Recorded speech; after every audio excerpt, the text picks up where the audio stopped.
Matthew Perry died of acute effects of ketamine, the medical examiner have stated. Hi again and welcome. This is Links 007 TV News Report, and we'll be right back with the full details to come. Welcome to Links 007 TV News Report, providing you with the best in local and international news updates. This is a place where you can get the most reliable and informative news information. Links 007 TV News Report. Welcome back and thanks for joining us. This is Links 007 TV News Report.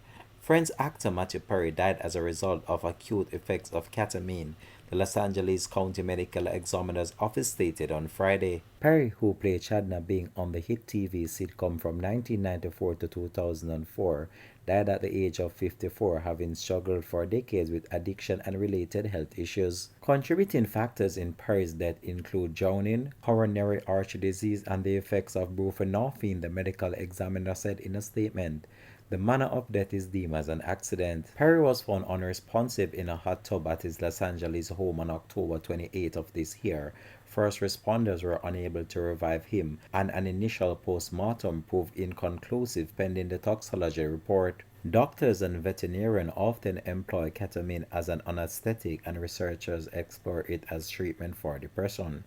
Underground users take it illicitly for hallucinogenic effects. Friends, which followed the lives of 6 New Yorkers navigating adulthood, dating, and careers, drew a massive global following. But even as he delivered episode after episode and earned a fortune, Perry was struggling. Perry attended multiple rehabilitation clinics to combat addiction of painkillers and alcohol, and in 2018 he suffered a burst colon relating to drug usage and underwent multiple surgeries. His sudden passing drew shock and reaction from Hollywood and many of the fans all over the world. This has been Links 007 TV News Report. Thanks for watching.